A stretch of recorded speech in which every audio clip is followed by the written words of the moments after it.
Nous avons eu l'opportunité d'organiser une semaine énergie et climat pour justement discuter avec les acteurs non étatiques sur un certain nombre d'enjeux liés à l'évolution climatique, liés au changement climatique, mais aussi aux questions d'énergie.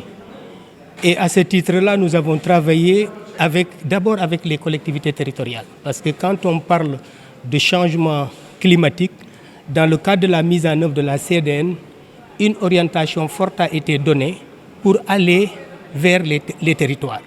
Parce que la question des négociations sur les changements climatiques, c'est l'affaire des États, c'est la prérogative des décideurs politiques. Mais aujourd'hui, on passe à l'action climatique. Et l'action climatique, c'est au niveau des terroirs. Et c'est pour cela, dans une première approche en termes d'enjeux, c'était de provoquer les collectivités territoriales pour les accompagner, les outiller, notamment dans la mise en place d'une planification sensible aux questions énergétiques et aux questions de climat. Donc c'est une initiative mondiale qui a été lancée et pour lesquelles ENDA cherchait à outiller les collectivités locales pour d'abord faire cette planification et aller vers des actions concrètes liées au changement climatique. Un autre enjeu majeur qui a été noté, c'est les bonnes pratiques en matière d'adaptation au changement climatique, comme aussi en matière de pertes et de dommages. Parce qu'on le sait aujourd'hui, le rôle d'une organisation de la société civile, c'est davantage mettre des choses en pratique à petite échelle et utiliser ces bonnes pratiques pour inspirer les politiques publiques. Et c'est ça qu'on a essayé de faire dans le cadre d'une des sessions qui portait sur les bonnes pratiques en matière d'adaptation au changement climatique. C'était aussi un enjeu. L'autre enjeu majeur, c'est aussi sur les questions de changement sur la finance climatique. Comme vous le savez tous, quand on parle d'action climatique, très souvent du point de vue opérationnel, on a besoin de technologies. Et pour ces technologies, il faut des investissements. Et ces investissements, nos pays pauvres ne sont pas à mesure de prendre en charge l'ensemble de ces investissements.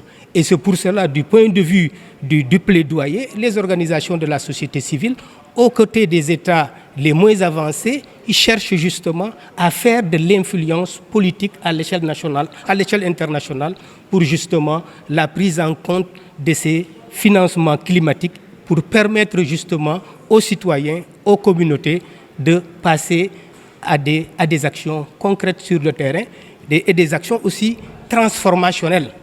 Parce qu'on est dans une perspective dans la perspective des ODD.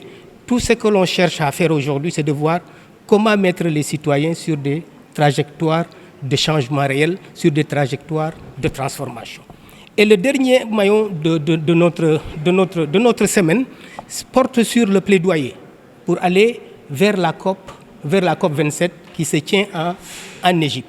Pour nous, c'était le prétexte aussi de travailler avec l'ensemble des catégories d'acteurs, notamment des acteurs non étatiques, pour voir comment saisir leur perception des négociations et comment aussi bâtir des papiers de position sur la base justement des préoccupations des communautés locales, des préoccupations des citoyens. Parce que le rôle d'une organisation de la société civile aussi, c'est de pouvoir assurer ce portage et utiliser justement les préoccupations des citoyens, des communautés, pour inspirer les politiques publiques. Voilà un peu la quintessence de cette semaine climat organisée par ENDA Énergie, en partenariat avec d'autres organisations comme Oxfam, comme aussi l'IFDD, comme l'ADEME, mais également le réseau Climat et Développement,